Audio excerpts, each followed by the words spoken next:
Hello and welcome to Health Affairs This Week. I'm your host, Jeff Byers. We're recording on March 24th, 2025. Before we begin, just as a heads up, we have a theme issue on food, nutrition, and health coming out in April. You may have noticed an extra episode in your podcast feed this week. That's because we have a special 4-part podcast series leading up to and through the release of the issue. The first episode is on water insecurity. Check it and the other 3 episodes out and watch for the issue's release in early April. Also, as a heads up, our next Insider event is April 23rd with Brady Post on site-neutral payments, as a quick plug. Today, I'm joined by Seth Berkowitz from UNC School of Medicine. Seth used to write an Insider newsletter on social determinants of health. He wrote an article in the said theme issue on food, nutrition, and health, will appear on Health Policy to discuss that paper, and joins us today to talk about SNAP benefits. Seth, welcome back to the program. Thanks so much for having me. I'm excited to be here. Yeah, so today we're going to talk about SNAP benefits. So Tennessee passed in the House a bill to ban candy and soda purchases from SNAP benefits. So I wanted to ask you, as someone that looks at the intersection of food and health, what is the goal of such a ban? And is this controversial? I was asking a leading question of why might this be controversial, but tell me it's controversial first before I ask that. Yeah, I think this is controversial. So I think you're on firm ground saying that there's a bit of a controversy here. Well, what's the goal and why is it controversial then? Yeah, so the goal, I think, is the non-controversial part. So, I mean, I think the goal is, well, I guess I should say the sort of ostensible goal or the stated goal is to reduce the use of SNAP benefits on food products that are considered less healthy, and then therefore reduce the overall consumption of those products and improve health and diet quality overall. So that's sort of the idea that I think proponents, at least if taking their arguments at face value, are trying to lead you out to. I think it's controversial for 2 reasons. So people who are opposed to these kinds of proposals, I think, will argue that, one, it doesn't seem to actually be that effective in reducing consumption of these foods, and 2, that there might be some ulterior motives that might have to do with things like social control or a view of SNAP as charity, such that the supposed benefactors can try to exert more control over how people using the program expend those resources and those kinds of things, and I think that rubs a lot of people the wrong way. And so I think that's another sort of source of controversy here, in addition to concerns about whether it actually is likely to achieve the stated impact. Can you walk me through whether those kind of things do actually achieve those? Because it seems those are 2 different arguments, right? Or 2 different ideas. As best we know, programs like this are very unlikely to substantially improve diet quality or reduce consumption of the prohibited items and those kinds of things. And the reason that I'm fairly confident saying that is this is one of the few areas of health policy that we actually have a randomized trial on. So there's a great randomized trial that I was not involved in conducting, but I think was a really well done study done by Lisa Harnack's group in Minnesota. And so they took people currently on SNAP. They allocated them to various sort of permutations of benefit design, some of which included incentives for purchasing healthier foods, some of which removed the ability to purchase like sugar sweetened beverages and candy bars and those kinds of things, and then sort of a normal control condition. They found, as other previous studies had found, that the incentive group actually worked well. So incentivizing healthier food purchases does lead to more purchase of those things, which was good. The group that sort of banned removed the ability to purchase certain foods considered unhealthy did not lead to changes in the consumption of those foods. You couldn't purchase them with the benefits, but people could still purchase them in other ways, and the overall overall consumption went down. But I think importantly, the participation in the program for the people in the group that received the sort of ban on some of these things was almost 10% low, or 10 percentage points lower than the other groups. So not only did it not change actual consumption, which is what we think would lead to improvements in health for the people who continue to participate, but a lot more people kind of dropped out altogether, and so we're not getting benefits. So I think the likelihood that it will actually improve overall diet quality is low. And I think there could well be unintended consequences where people either don't utilize the program or don't utilize as much of the program, and there could even be worse outcomes when you put on these sort of extra strictures and everything to the way the program's run. Gotcha. And just really quick, going back on the control aspect of like control of benefits, can you go a little bit more into why that might be controversial? So we went into the consumption.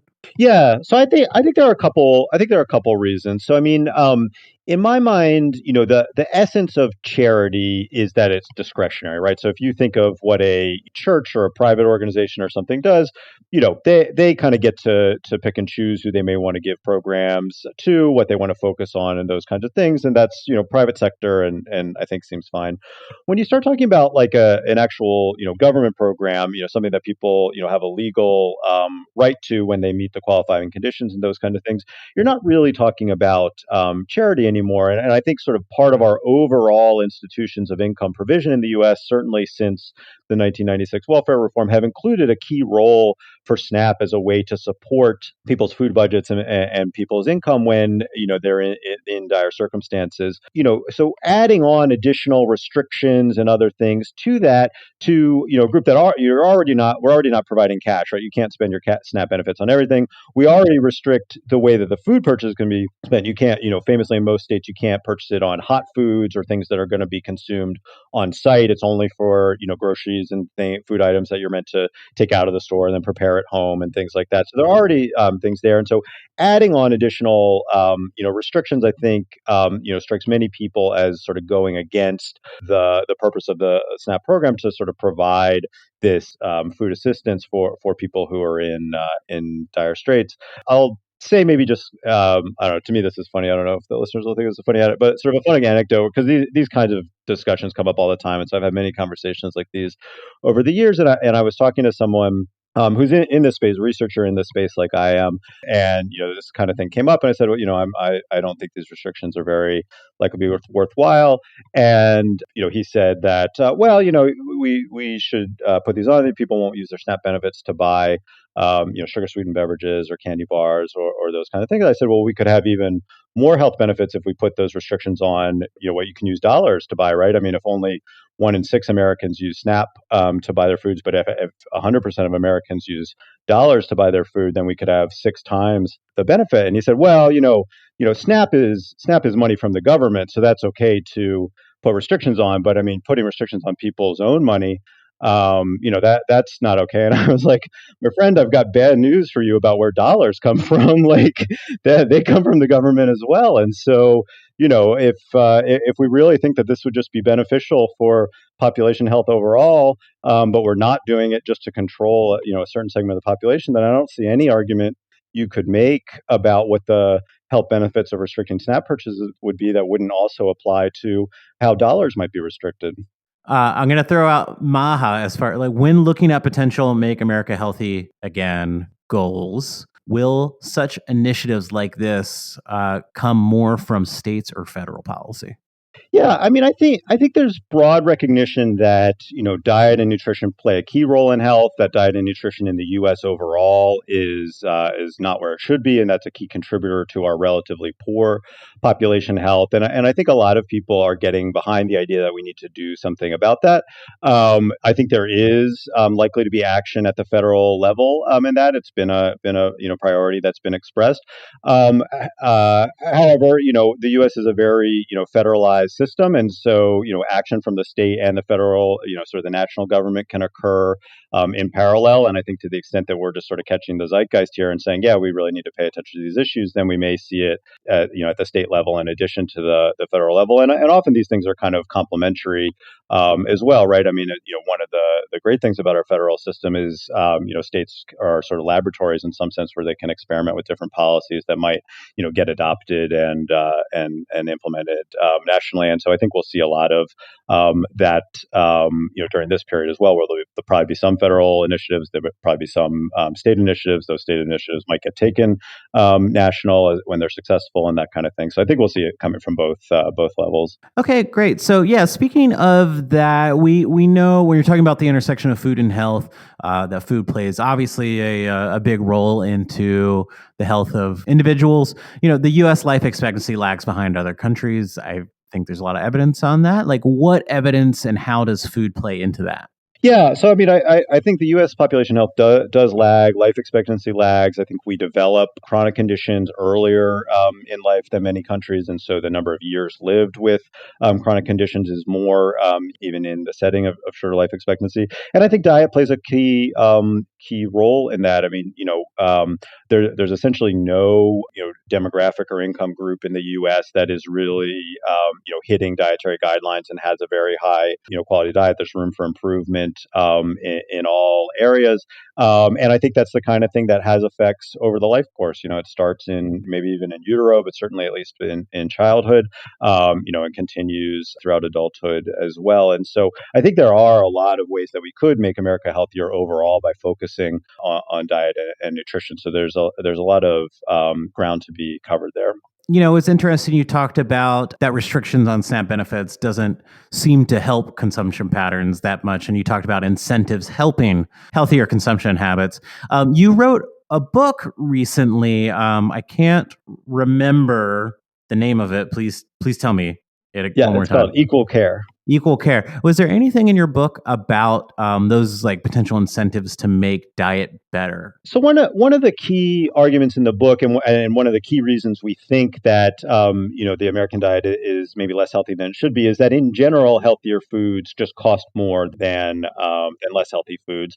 And so when income is scarce, there's sort of this pressure or sort of incentive, a gradient pushing you towards less healthy but more calorically dense foods. And so in the book overall, one of the things to talk about is the importance of income support programs for health, for getting income to people during times in their life like childhood or older age or periods of disability when they're not going to get an income from their jobs, in order to support people's ability to stay healthy during those periods, because it's the accumulation of episodes of deprivation and things like that lead to this poor health overall. And so things like nutrition incentives, I think, are very squarely in line with those kind of things, where our goal is to reach people at times in their life where it's really difficult for them to afford a healthy diet, have a program that makes that possible, and we would sort of reap the benefits at a population level by making sure that people aren't falling into these situations where it's just really not that feasible for them to follow a healthy diet. Yeah, so it's also interesting when you mentioned that healthier foods are expensive, and I think everyone listening to this probably knows that grocery costs are going up.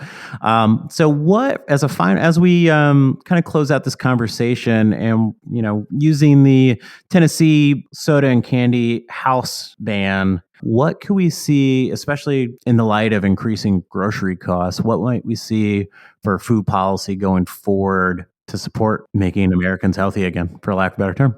Yeah, no. So I think it's a really important question. I think this is actually an instance where the current iteration of SNAP does very well, and people may not always appreciate it.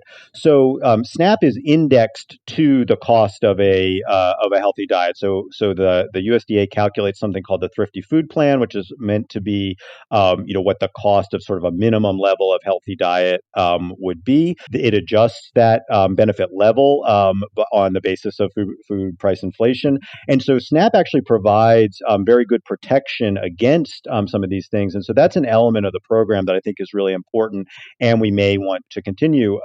As probably many, I know this, Jeff, and many listeners may know as well, there was a important methodological improvement in the way that Thrifty Food Plan was calculated that went into effect in 2022 or 2023, that really sort of made it match better with what the cost of a healthy diet is right now.